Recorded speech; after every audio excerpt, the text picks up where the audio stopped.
Տիկին Զոհրաբյան արկա իրողություններին անդրադառնալով հատկապես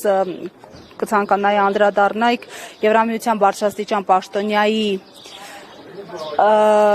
Հայաստան այցին, ինչպես է գնահատում, հայտարարել է Կալասը, որ Հայաստանն ու Եվրոպան երբեք այսքան ավելի մոտ չեն եղել իրար, խնդրեմ։ Այդ կարգի հայտարարություններ ես որպես 10 տարվա եվրոպական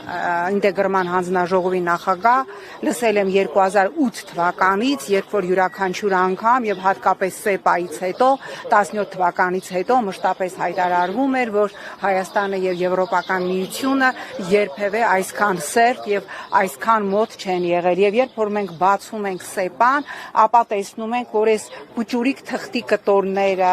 որ ստորագրվում է հիմա Եվրոպական միության հետ, բովանդակային եւ քաղաքական առումով դրանք 0 են եւ դրանք ոչինչ են 2017-ին ստորագրված ՍԵՊԱ-ի դիմաց, որի ընդամենը 40%-ն է կատարել այս իշխանությունը, բայց քանի որ խոսում ենք եվրոպական կառույցների մասին, ես ուզում եմ հիշեցնել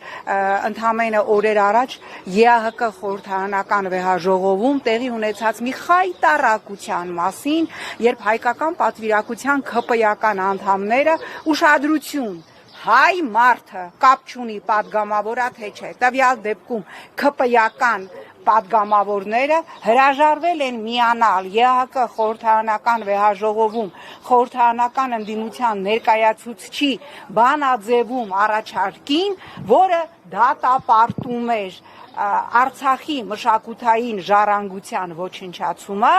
եւ որը կոչ էր անում անհապաղ ազատ արձակել Բաքվում պահող Արցախի ռազմաքաղաքական էլիտային եւ ամբողջ ադրբեջանական մամուլը բացեք Սլովը Բաքու կանալը եւ ես այդ ալիքում եմ տեսել գրված է, որ հայ խորհրդարանականները սոլիդար համակարծիք են եղել ԵԱՀԿ խորհրդարանական վեհաժողովում ադրբեջանական պատվիրակության հետ եւ միասին տապալել են այդ դրույթների ներառումը նախագծի մեջ շրանից մեծ ամոթ, սրանից մեծ խայտառակություն ուղղակի դժվար է պատկերացնել։ Մենք քիչ առաջ տեսանք, որ մի հատ գրոհ է սկսվել Տաշիր ընկերության գլխամասի հանդեպ եւ առավոտյան Նիկոլ Փաշինյանը շտապեց իր հիմնական գործերը թողած, որտեղ վերջի ընթացքում նա երևի թե դարել է հանրապետության գլխավոր գինեկոլոգը եւ զբաղված է տարբեր հոգեվորականների կուսակրոնության ուսումնասիրությամբ, ըստ էության սպառնալից գրառում արեց, որ ով որ գնա ամսի 4-ին իսատարումն Սամվել Կարապետյանի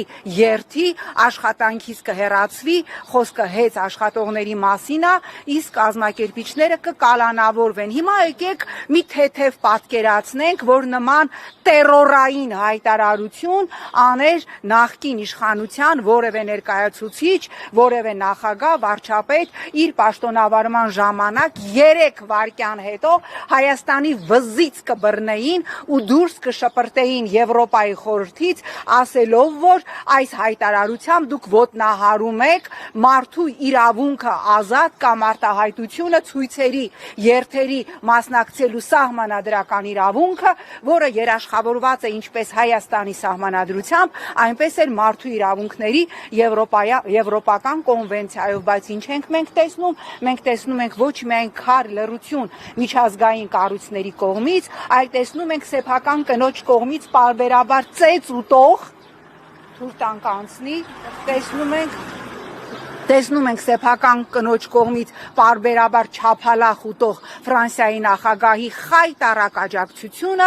այս խայտառակ արշավին, այս հակասահմանադրական արշավին դեպի հայ առաքելական եկեղեցի։ Հիմա սկսվում է Արմեն Աշոտյանի խայտառակ դատական նիստը, հիշեցնեմ 2 տարի 1 ամիս է, ահա այս դատարանում գնում է երևի թե Հայաստանի անկախության պատմության ամենախայտառակ, ամենաամոթալի քաղաքական հետապնդումներից մեկը։